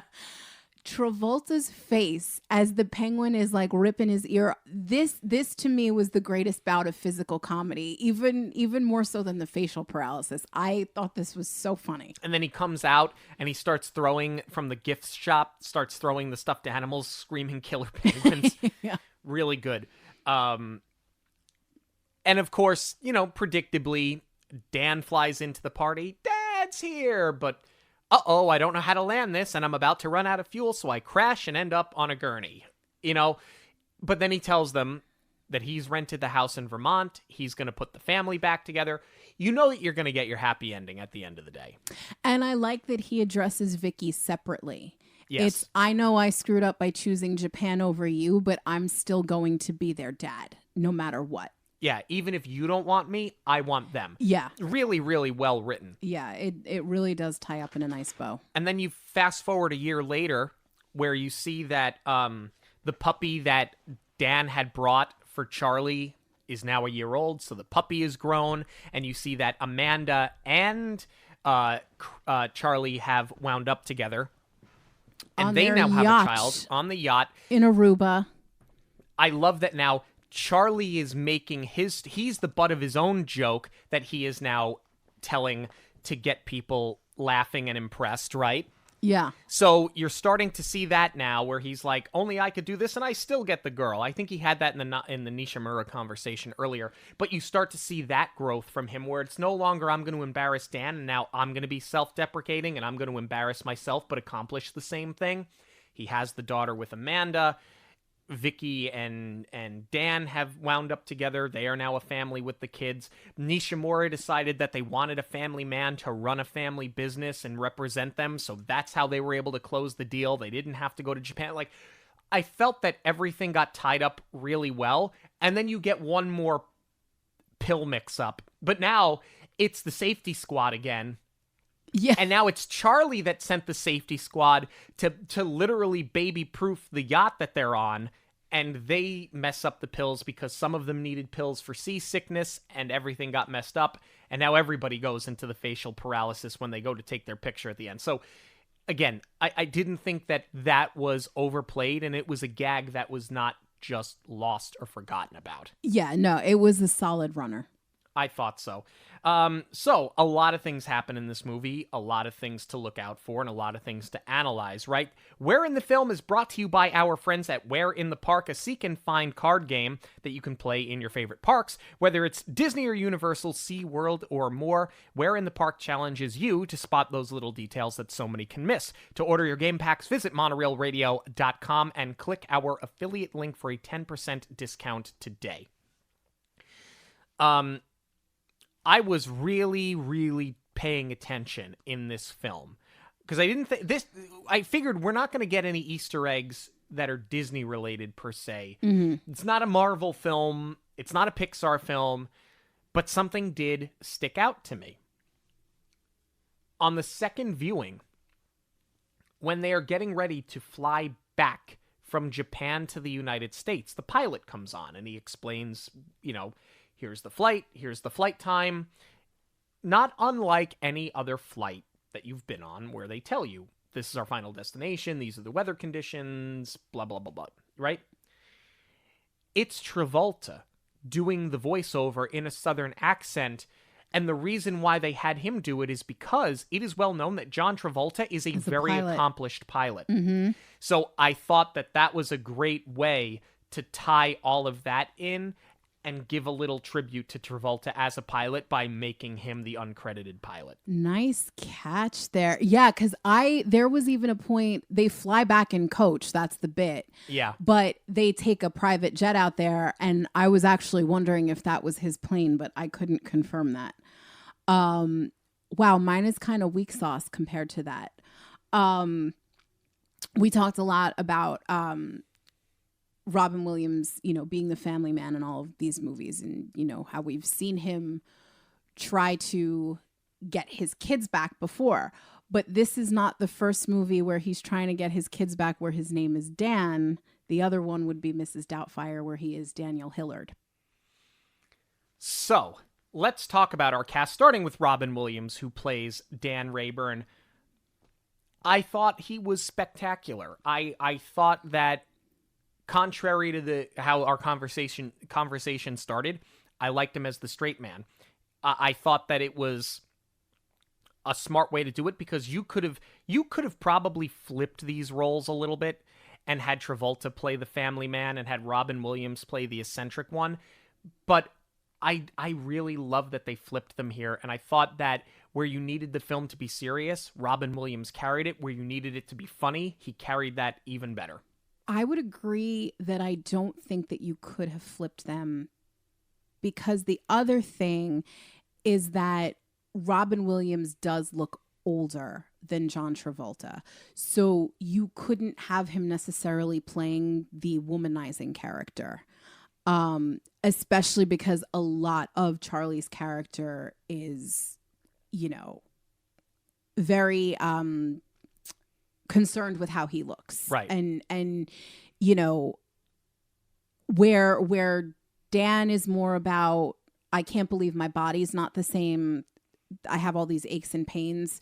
Dan is a lot more about the vanity of it, right? So I don't think that you could have reversed these two. This is not my favorite Robin Williams type of comedy. I mean, I love him as the devoted father. Nobody does it better. But I love the improv. I love when you're barely able to rein him in because he's going off the rails. So I would love to see the R-rated version of this movie for that Robin Williams, because that's what I miss. And especially too, it's confession time. I really have not been able to watch a lot of Robin Williams movies since his untimely passing. I was staunch against it for a while. I watched Aladdin only because we had to review it for the show. I went back and watched Hook when we reviewed Peter Pan for the show because I wanted a refresher, and because admittedly I missed it so much. That was such a childhood staple for me. I wanted to go back and watch it, but everything else, like Mrs. Doubtfire, Jumanji, I've not gone back to rewatch since you pet Jack. Forget it.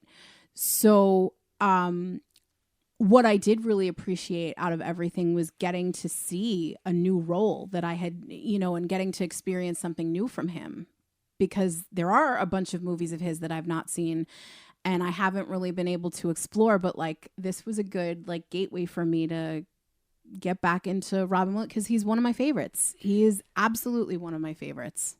His passing was so heartbreaking, and the means in which he passed away was so shocking at the time that it happened, that I remember it's not that you were disappointed in him so much as it was just so shocking that you couldn't laugh the way that you used to laugh. And it's not that his passing is any less tragic, but I think knowing that he was not in control of himself. Yeah. Outside of, people knew that he had, struggled with mental health and with some addiction problems earlier in his life. But to know that he was literally not in control of his actions, or at least that's what we've been led to believe based on, what he was diagnosed with after his passing. For me, at least, while still tragically sad, it made it a little easier to accept that this is what happened to him, and that's why I've been able to go back and rewatch some of those movies, because he was not in control of his own mind. And it doesn't make it any less sad, but it did make it was an easier pill to swallow once you knew that it was not so black and white. That's exactly it. You said it. You hit the nail right on the head. It was shocking when it happened. When the initial reports were released, it was a very difficult pill to swallow, but because there has been so many conflicting reports since, like that's what makes it still really hard for me. But I was happy to get something new, and I'm definitely going to continue working my way through the catalog, and certainly I have to stop spiting myself out of my childhood favorites. Yeah. John Travolta as Charlie. I like John Travolta in general. I liked him in this. I like that this was a character that actually had a full character arc, but it didn't feel forced. I thought that he's actually a better written character than I think a lot of people give him credit for, and I thought he handled the role very well. I would agree with that, and I think that because these two are friends in real life, there's just such great chemistry. I don't know that anyone could have done it. Because admittedly after the first viewing, before I was like really breaking it down and really paying attention to characters, I had said to you, and this is completely independent of Amanda's character, I had said to you, I wish that they went with somebody who is not so clearly averse to aging, like a John Stamos, who has aged very well, but hasn't really had any work done. And I was like, how am I supposed to take Travolta seriously with his face full of Botox and his head full of hair plugs? And they didn't even lean into that and play for comedy because he is so vain about it. So yes, that is partially the character because he's not taking the aging process well. But because of Travolta's personal feelings about it, the character's not self-aware. So I feel like you lost a lot of comedy in that way. And I was like, whereas if you had somebody that looks like Stamos, but just can't handle the fact that he's 50 and not 20, it might have been funnier, but I don't know that the chemistry would have been the same. Certainly would have been with Amanda. Yeah. Kelly Preston plays Vicky. Kelly Preston married to John Travolta. I thought that she was very good in this film. She was funny. She was funnier than I thought she was going to be. Not that she's not entertaining, but like when I think of Kelly Preston, I think about Space Camp. Like that's how I know Kelly Preston. So this is such a different role for her. I actually thought she handled it well. And I think the fact that Travolta and Robin Williams were friends, by proxy, she's also going to be friends with Robin Williams. So I very much buy the chemistry. The two of them together felt very real. Well, I was trying to find out if the Travoltas knew the writers or the director because his whole family is in this. It's not just Kelly Preston. Ella Blue is the daughter. Right, plays Emily. Yeah. Right, we'll talk about her in a moment. And then Travolta's sister is the waitress that he's trying to hit on in the restaurant. And I think his brother makes an appearance too. So like the whole family gets a cameo in here. That should have been my where in the film, probably. Yeah, I thought she was great. And it's a shame too, you know, what they were going through. It's not just Travolta that lost a child, obviously. They're dealing with this as a couple while they have this it's the first time they've worked together in like 20 years, and it's clouded with the loss of their child. And like, you know, I know I rip on the acting every once in a while, but like John Travolta really has had a rough go of it because he lost her too. It's terrible. Yeah, he's not had, to your point, as charmed as his career has been, and even his career, you know, in the early 90s, it kind of fell off, and it wasn't until Pulp Fiction, really, that he rehabbed his career. John Travolta has not had an easy road, but, you know, he keeps kind of coming out on top somehow, and he keeps, every time you see him, he's still got that big smile on his face. He's still John Travolta. You know, he's who you need him to be, and I give him a lot of credit for that, because to lose a wife and a child, you know, I can't imagine the nightmare that must have been for him. But let's talk about his daughter, Ella Blue. She plays Emily Greer. And I thought that she was a cute kid. In fact, I think this was her first role. I don't think she's done an awful lot after this.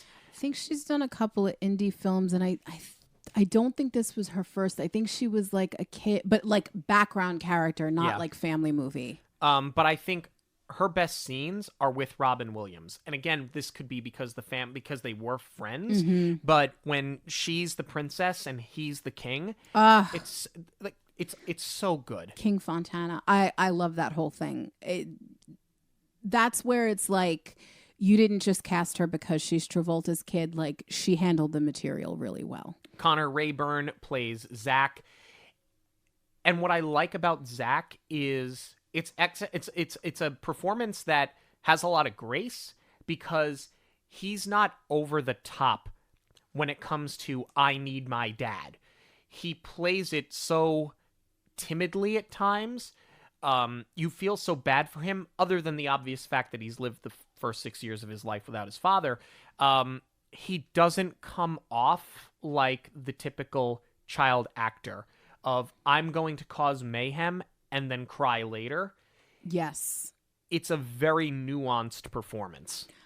I agree. It's a very emotional performance. He handled it well. And what I like about both of these characters, they only had their moment of entitlement once, where they screamed about the camping trip, but you promised. Other than that, they didn't lord it over Dan's head the entire time that he's been an absentee father. But I like the "but you promised" thing, because again, it's very relatable. Oh yeah, but one and done is what I'm saying. Like, I like that they didn't lean on it through the entire thing, because then they would have just been bratty children. Yeah. Lori Loughlin plays Amanda.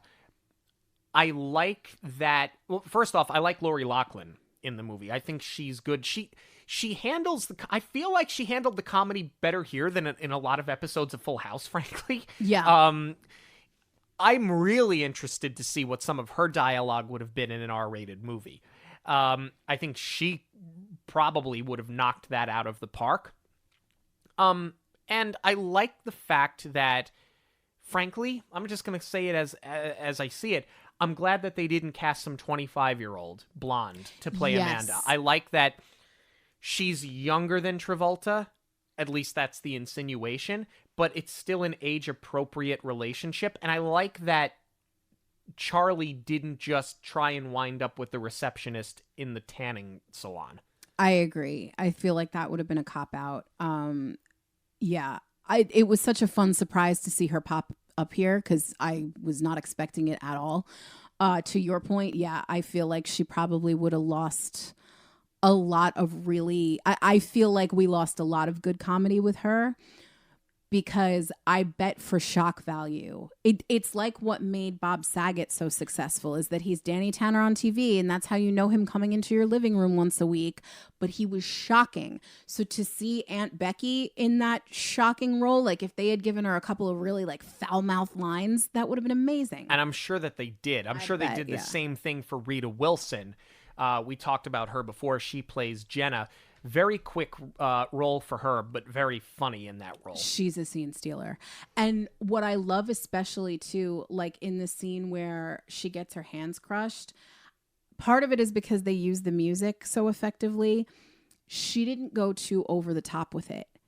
And how she held her face that way with the eyes still crossed is like beyond me. That's comedic genius there. I like Seth Green in this movie as Craig. Oh yeah, we didn't even talk about Seth Green. He's, unfortunately, he is a bit typecast, but I thought he was good where there was physical comedy. He handled that well. That's not a surprise. We've seen him do this before in something like Without a Paddle, right? Yeah.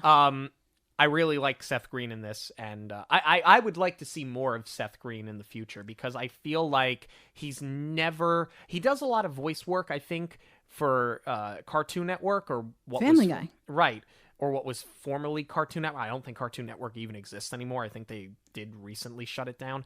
But my point is, I would like to see him in more roles because I do find him to be very funny. I've always found him so funny. I mean, for me, but a lot of it is probably Mike Myers carrying the scene. I loved Austin Powers. I loved him in that role. But I think that's what we got very used to is seeing Seth Green in these 90s comedies as like either the punk or like the smart mouth sidekick. So this was a little bit different for him, but I do feel like he got lost in the shuffle a little bit. I don't think that you used him to his full potential. And then, you know, we mentioned Dax Shepard and Louise Guzman. Justin Long, I feel like he was wasted. I wish he had more screen time. And Matt Dillon was fun to see popping up in this movie. Yeah. Bernie Mac, actually his last screen role, Bernie Mac, before he passed away. And then Anne Margaret, we mentioned her before. She's in the bereavement group. And the one that I know she had to have a ton of dialogue cut to get this down from an R rating. Amy Sedaris was the condo woman. She was the one that sets off the alarm. Yes. I can't even imagine the dialogue that she had with Robin Williams. That's why it's such a quick scene. If those two were improvising off of forget it. For Disney, please. This is my final synopsis. I'm giving it right now. Disney, please release the R-rated version of this. So, you're pleased to release the R-rated version of the movie, but final say on the film, I'll go ahead and I'll let you go first. Do you have anything else to add other than please release the R-rated version? I liked it better the second time around. It felt a little disjointed the first time, but you know, once I really started paying more attention to the character development, the cause and effect, once it wasn't so fresh, definitely got better on the second viewing. Even better with the knowledge that it was R-rated and cut. I laughed so hard. You did. I heard you from the other room. Sean was in the studio and I was working at my office, at the other end of the house, and I heard you cracking up. The first time I watched this, I laughed so hard. That was actually how we figured out it wasn't Wild Hogs, because that was when I was like, what is going on?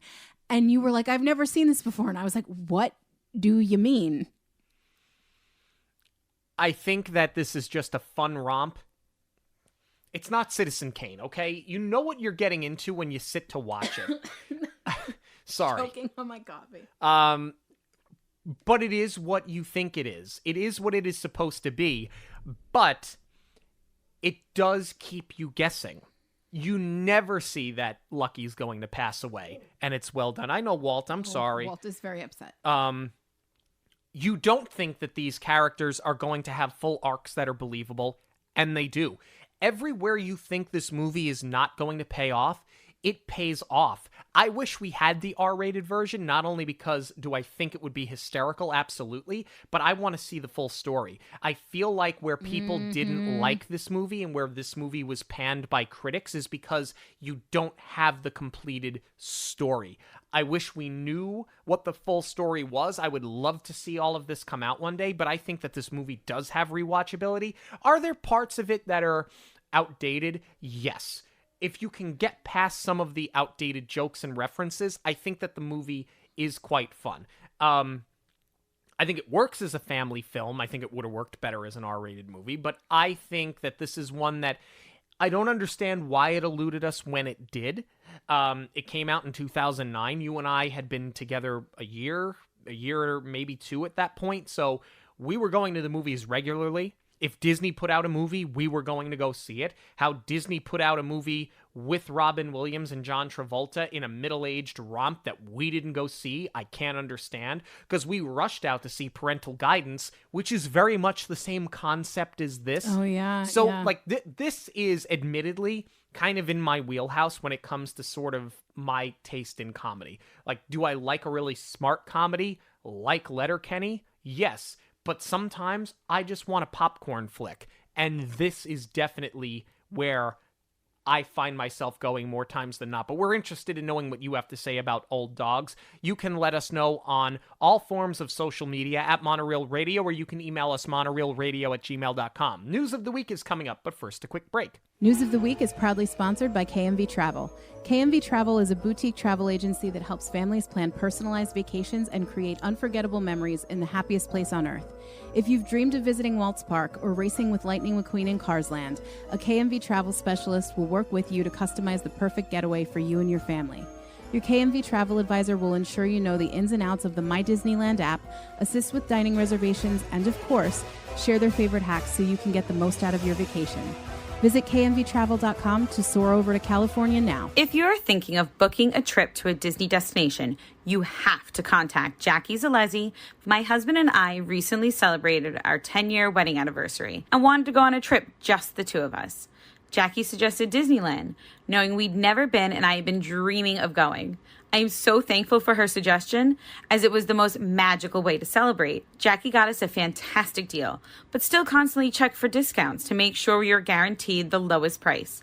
Having recently visited Disneyland, she was a great source for helpful information and had suggestions for everything, including meals, Max Pass, even places to visit in Los Angeles on our non-park day. Upon arrival at our hotel, we experienced the easiest check-in because Jackie had taken care of everything. Throughout our trip, Jackie was in constant contact, making sure we had everything we needed and answering any questions we had. Our vacation was perfect. And here I thought we were going to have a nice, quiet, calm news week for Disney. No. Literally, after we stopped recording Oz the Great and Powerful, we were getting texts while we were recording from our friend that had Media Day access. Right. But we didn't want to launch into everything just yet because we were waiting for Disney to make some announcements. And I thought that the treasure was all that we were going to talk about. But obviously, we're going to talk about the big Muppet in a room in a minute. But let's talk about the Disney treasure. It had its christening and its maiden voyage out of Manhattan. It is going to enter service on December 21st, and based on, we had a few friends that were on the ship, based on those that were there, it's quite an impressive ship. I was so excited to finally see it full out, because for me, as a travel advisor, we're constantly getting emails from Disney with updates. And actually, Disney does a really nice job for the travel advisors because they give us a ship log. So I've been following this, since the keel was assembled. It was really cool to finally see it all done full out and not see concept art. It looks so spectacular. The lounges, the Haunted Mansion, 20,000 Leagues Under the Sea, the Jungle Cruise inspired lounge, they all look incredible. And then what blew me away the most, that drone show. Yeah. They did everything that you could ever want. They had the hitchhiking goes, but then did you get to see the Leota clip? No. It was so detailed and so photo real But it was drones. It was wild. It was so cool. But I feel like for when you and I finally do a Disney cruise, it's going to have to be the Treasure. This looks so spectacular. We'll see. It's leaving from right here. No, I thought it's leaving out of New York, the Treasure. Or is that only for its maiden just for media? For the media day it was in New York, but I think they're going to rotate because they do rotate the ships so that you can do different ones. Next summer it's going to be here. Oh, okay. Then yes. Different story. Sure. I am now spoiled knowing that I can get to the port in 35 minutes. I'm just saying. If you are looking for summer travel this year and you are interested in doing something fun and exciting, Destination D23 is coming to Walt Disney World August 29th through 31st. To be clear, this is not It's not the big one. The D23 Expo. This is Destination D23. It's Diet Expo. It's like a light beer expo. Right. But let's talk about the big thing. Yes, the not Muppets Mayhem, the Muppets Massacre. I had like 5 initial thoughts that were all vying for my gut reaction. Yeah. And I'm just gonna fire them all out because my overall feeling lies somewhere in the middle. First of all, I was like, wow. They actually did it. And nothing is safe anymore. Nothing is sacred, apparently. There was a lot of speculation. I knew it wasn't totally out of the realm of possibility to take the Muppets away, but I was surprised that they actually went for it. Then my rationale took over, and I was admittedly surprised that that was my next train of thought because the Muppets make me very emotional, and I wasn't entirely enraged because I actually thought this was a pretty decent solve to keep everybody happy. I mean, addressing the elephant in the room, Rock and Roller Coaster starring Aerosmith has felt dated for quite a while. That's not to say that they don't deserve the recognition because they've got an amazing history. They're an incredible band. They are one of my favorites. It was something that I never wanted to see go, but I knew was not going to last forever. Right. So, and ever since everything happened with Johnny Depp being on trial, Disney has really been trying to steer away from having real people and real celebrities in their rides, like to a point where even when they did Guardians, I was surprised that they put the cast in the ride. But I think they probably have started vetting people before they make that commitment now, sure. or vetting them more thoroughly before they make a commitment like that. So Aerosmith, they're rock stars. They have a history. They have a bit of a checkered past. We know all of this. So there was a point where they were going to pull them out of there, and there was talk of doing either the Jonas Brothers, or there was a strong case for Powerline at that point. So I kind of knew that they were never going to replace Rock and Roller Coaster with another band, because nobody is ever going to be that squeaky clean. Like, we all thought Dave Grohl was like the perfect rock star. Turns out he's not. Everybody's got a past, and Disney's never going to be able to overlook anything to put, another actual band in there. So that wasn't a surprise that Aerosmith is being taken away. And then you had found out too, which I think is getting really overlooked, is that they've also recently sold their catalog to Universal. Right. So they really can't have the music playing anymore inside this park unless they want to use that as a bargaining chip for, The Simpsons or Marvel or whatever. But Universal clearly doesn't care about that. Exactly. So I was like, okay, it's a good fix for Rock and Roller Coaster. And, you still get to keep the Muppets in the park, which is important. But the more I thought about it, the more I was like, this does kind of feel like a Band-Aid over a bullet wound, because it is an incredible loss, being that this was Jim Henson's, one of the last things that he worked on. And more to the point, it's Dr. Teeth and the Electric Mayhem. You just gave them a really great show, and then you canceled it before you ever let it breathe a little bit. You never even got it to a season 2. So that's what we're going to ride or die with. That's what you chose, just to keep the Muppets in the park, but you don't think highly enough of them to keep them on the streamer. That really didn't make sense to me. Yeah. the launch bay survives, and everybody is now going, well, what is the purpose of the launch bay? When is this going to get ripped out or rethemed? Because it just doesn't make sense to have it there. My initial reaction was similar to you. I can't believe they're actually going to do it. I think that there comes a point in time where you need to look past profit and look towards respect. I think to pull this property out when you own it, number one. Number two, when it was one of the last things that Jim Henson ever worked on, I think that it's disrespectful, frankly. And his family issued a statement. They're obviously not very happy about this either, though they are certainly more diplomatic than I have to be. With that said, is the ride, the attraction, is it dated? It is a little dated, but there was a certain charm to that. It's the same way that E.T. is dated over at Universal, but that's a different situation. Universal would have yanked that thing out 10 years ago. They'd yank it out in 5 minutes if Spielberg didn't have him by the throat. That's the truth. Yeah.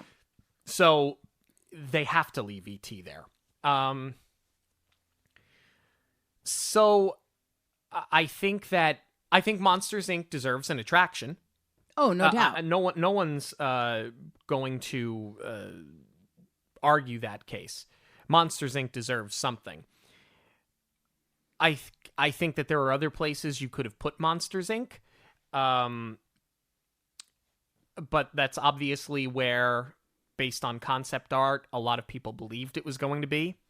And naively, I hoped that Disney would have chosen to take a different path. They haven't. With that said, you knew Aerosmith was never long for that attraction.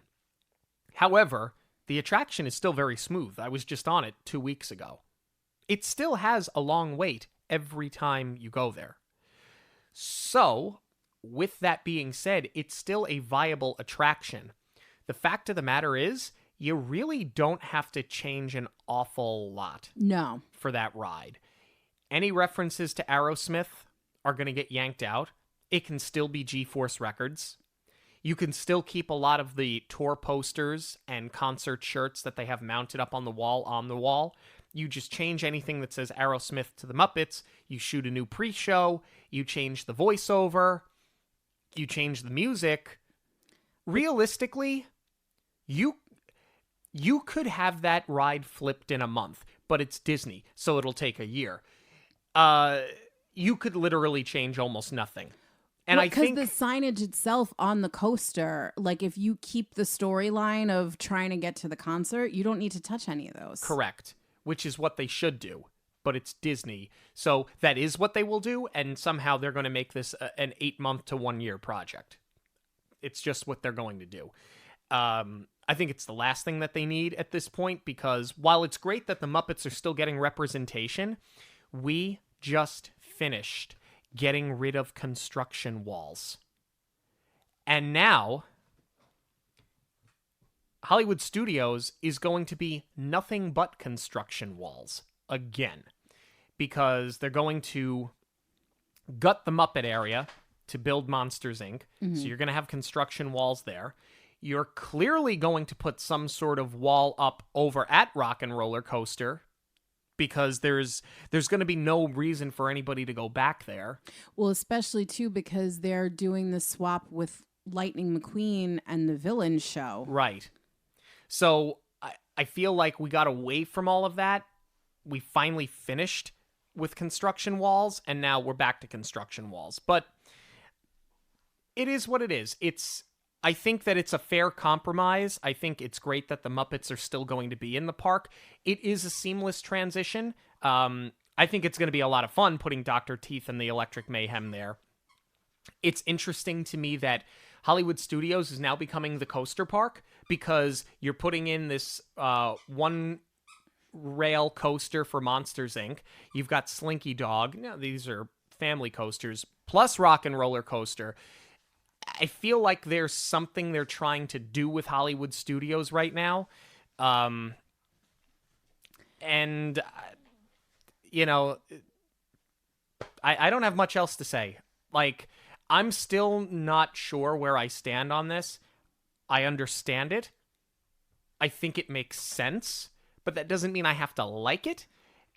I do believe that there are other places you could have put Monsters, Inc., and I think that it does set a dangerous precedent because they would have gotten rid of the Country Bears. It's amazing that they didn't. Mm-hmm. I'm guessing that they probably would have gotten rid of the Muppets in totality and figured out something else for Rock and Roller Coaster, but they were appeasing people who they knew the blowback was going to be there when they announced that they were going to close Muppet Vision. So I think that this was just pad the blow, and we can walk away saying, but everybody got what they wanted, right? Right? I'm honestly not even sure that Dr. Teeth is going to be a permanent fixture for a long time.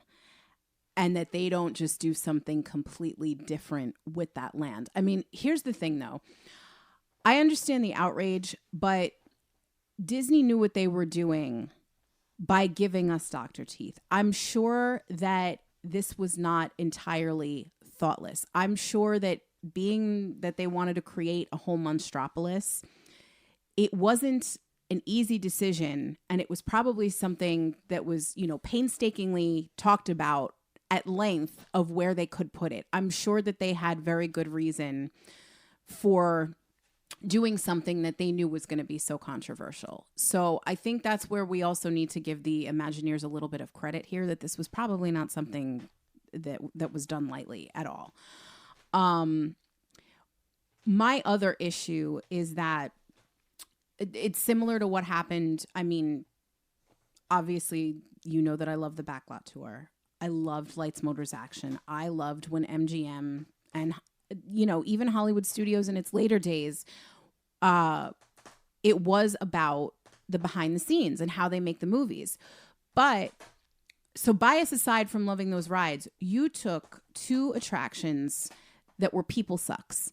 You could put hundreds of people on those trams per hour. Lights, Motors, Action sat thousands. And then you replace them with rides that load 6 and 8 at a time. Like, granted, you have many cars going through, but Rise of the Resistance and Smuggler's Run do not hold as many people as the Backlot Tour, as Lights, Motors, Action. Right. So now you've got an even switch with Rock and Roller Coaster. Okay, fine. But you're replacing a show that seats several hundred people with a coaster that, okay, maybe you can feed more people through per hour than running a full, 10, 15-minute show. But you have to kind of think, with this Lightning Lane Premier Pass, does Disney even care about wait times? Is that even a factor when they're doing something like this, because they know that they can just sell those passes? So right. That's also kind of in the back of my mind too, is like, what does this mean for the wait times? Right. Well, I think suffice to say, to your point, I don't think that they particularly care about the wait times, because it's just another way to sell these lightning lanes. The one thing that I hope in all of this is that they really lean into the Muppety humor of it all, because you're not just losing the 3D show, you're losing Pizza Rizzo. Like, I would love to see like Rizzo's hot dog stand or something, and now he's got to like sell hot dogs because his pizzeria is taken away, or like do something with that area that lends itself to Jason Segel's revival movie of everybody thought the Muppets were past their prime, but there's more fans. They're just, quiet. They're not as vocal. So lean into that sort of a storyline, because it would also, that's the other thing, to the Imagineers' credit. The Muppets will fit with the theme over on Sunset Boulevard. That's why you're not putting Monstropolis there, because then you have to change too much of the theming in that section. The Muppets will fit. They can make it work. Yeah. Thank you all so much for joining us this and every week on Monoreel Radio. Monoreel Radio will always be free, but there are many ways that you can help support the show. Please give us a rating wherever you listen to podcasts. Join the conversation on social media at Monoreel Radio on all major platforms. Share your favorite episodes with family and friends who may enjoy them. And of course, book your next trip with Jackie. Links to everything can be found at monoreelradio.com. We all get one story. Make yours a magical one. On behalf of Monoreel Radio, we'd like to thank you for joining us. We'll see you at the movies, the stuff dreams are made of.